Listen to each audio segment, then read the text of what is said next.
Alright, welcome back mga ka-Johnny. Ito po ang inyong lingkod ka-Johnny ng Johnny Tortiba. Ito ang Johnny Depp. Usapang utang, usapang hola. So sa mga hindi pa po nakasubscribe, please subscribe, like, share, hit nyo na yung notification bell para lagi po kayong update sa mga videos na ginagawa natin dito about all updates at usapang online lending. Mga ka-Johnny, maraming salamat po muli sa patuloy na pagtangkilik at support sa ating channel.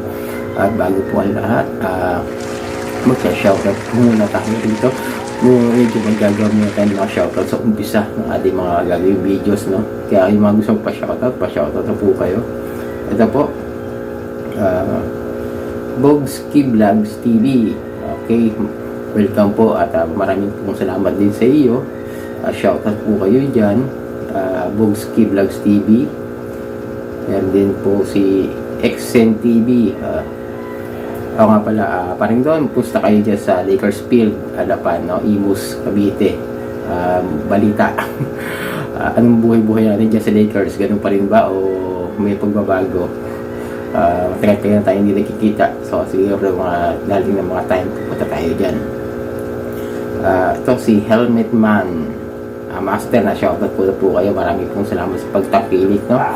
Okay, simulan na natin yung ating pag-uusapan about sa OLA. Pero ngayon mga ka-Johnny,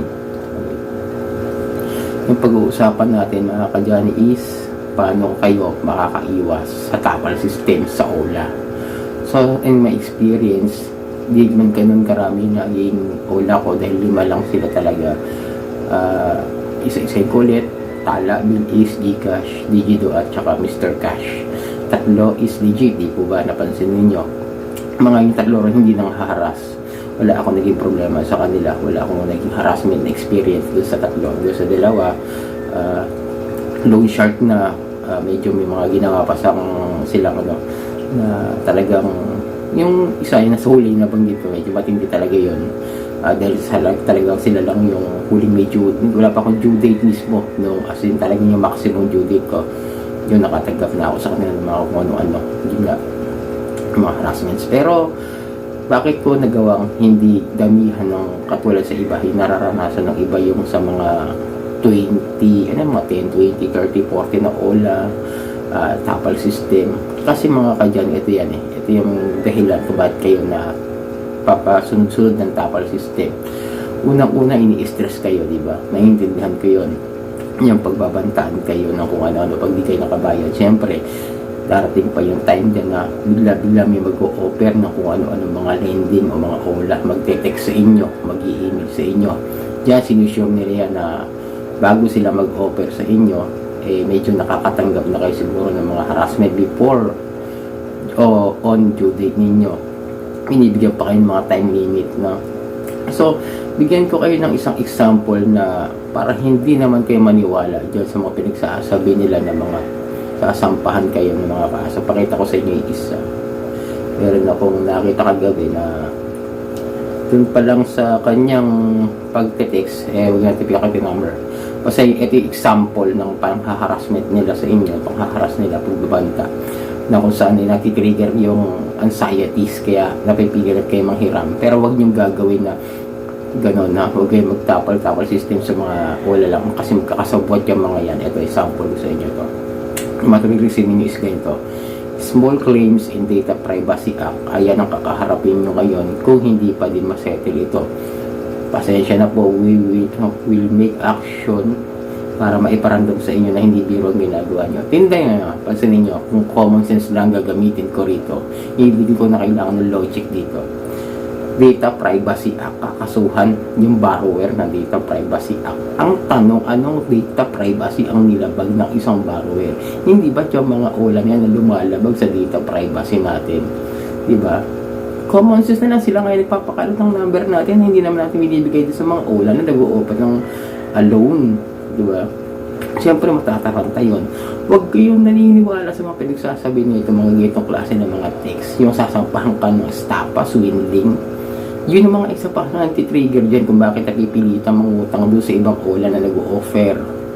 Doon pa lang maging na tayo, aware na tayo na, ang laki na nga ng utang mo doon sa isa, sa 2, 3, isa gana natin sa 3, buti nga ako low short ko 2 lang. diba? Itapal mo na rin sa dalawa. Then magkakautang ka sa panibago mag-ano sa'yo. Mag-isip ka na, hindi mo na kayang bayaran yung una. Uutang ka sa kabila, tapos kalahati lang makukuha mo, itatapal mo rin. Di dalawang ola yung makukuha mo. Kailangan mo na dalawang ola para maitapal doon sa unang ola. And then pupunta ka na naman sa dalawang ola. Dating ka sa duty. Manggugulo rin yung mga yan. Haharasin din kayo. Di mapipilitan naman kayo. Huwag po kayo magpapatrigger sa pagbabanta nila. Wala naman po talagang nakulong. Walang nasampahang kaso. Walang yung mga pagbabanta nila, wala naman silang patunayan, wala naman silang ginawa talaga. Never naman silang gagawa ng mga isang kalokohan na kung wari may magte-text sa inyo na may mangyayari masama sa inyo, pupuntahan kayo sa bahay, guguluhin kayo. Unang-una, mas maganda nga, puntahan kayo sa bahay. Di maniwala kayo sa kayo, mas maganda puntahan kayo para makita nyo kung sino yung agent na yon, hingian nyo ng ID. Hingian nyo ng kumpanya na ID ng company. Hingian nyo ng permit. Hingian nyo na lahat ng kailangan ninyong legal papers at documents nila kung tama ba ginagawa nilang panghaharas sa inyo, di ba?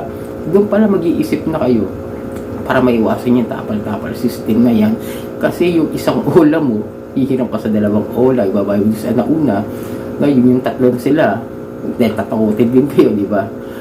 Kukuha na naman kayo ng tatlo, apat na ola hanggang sa maging 40 na yung ola ninyo. Kasi hindi nyo na alam kung paano nyo babayar, di ba? Kung sa unang ola at sa dalawa, tatlong ola ninyo, naiintindihan nyo sa sarili nyo, hindi nyo na kayang bayaran sa laki ng interest, itigil nyo na muna magbayad. Totoo, ako, nung napansin ko lumalaki yung utang ko, huminto ako sa pag-utang sa kanila. Experience ko yun. Dahil nga, napansin ko lalo akong nababaon. Paano ko haahon? Di ba? Kung itatapal ko. Basta Pinoy toxic culture sa pangungutang. Nakaka-addict nagiging bisyo, para siyang sugal. Iwasan ninyo hanggang kaya ninyo iwasan. At huwag kayong matatakot sa harassment ng mga yan. Kung nakakaranas kayo ng harassment, it is better to file a complaint on PNP or NBI anti-cybercrime, mga kajani. That's the better solution. That's the better way to makaiwas o makawala tayo sa mga utang na sa mga ola. Yun ang maipapayo ko sa inyo, mga kajani.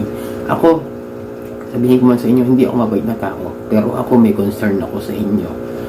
Ayokong makakita ng mga nababalitaan na mayroong kinitil ng sariling buhay, mayroong mababalitaan na stress, halos wala nang makain, halos hindi na kumain, halos hindi na matulog dahil lamang sa problema sa mga ola, di ba? Yan naman kasi talaga ang modus nila yung pautangin ka sa maliit na halaga, pagkatapos ibabaong ka nila pa isa-isa hanggang sa hindi mo na mamamalayan na nabaong ka na ng husto, na pati yung sarili mo, pati pamilya mo magkakaroon na ng problema na hindi mo na mamalayan, na lumalaki na hanggang sa ikaw magkaroon na ng kumbaga parang anxiety and depressions, tapos hindi ka pa nakikipag-communicate dahil nga nahihiya. Yun nahihiya tayo makapag-usap kapag may mga utang tayo. Yun na dapat medyo baguhin sana ng mga Pilipinas sa pangungutang sa ola. Iwasan ninyong lumapit at humiram doon sa ibang ola na mag-aalok sa inyo dahil magkakasabot din yan mga yan. Kumbaga, mayroong pinagmulan yan, iisang pinagmulan hanggang sa dumami lang at naging ganun din ang estado o sistema ng kanilang paniningil para yung mga ola na yan, maglipit kayo at matakot. Yun lang naman po yun yung mga paraan kung paano nyo iiwasan. Ngayon tandaan nyo kapag kayo nababaon na ganyan, pansinin nyo na bakit kayo nababaon, bakit ang daming offer, kasi pinasa na nila sa iba yan pinasa na nila sa ibang mga ola kung saan pwede kayong mas maharas pa ng mas matindi doon sa mga naunang ola ninyo. So yun mga kadyani, sana makatulong itong payo ko sa inyo kung paano kayo makakawala sa takal system ng mga ola. Sana intindihin ninyo at unawain ninyo ang sinasabi ko. At maraming salamat po sa patuloy na pagsuporta sa ating channel. At ito po ang inyong lingkod, Kajani ng Janitor TV. At ito ang Janitor, usapang utang, usapang ola.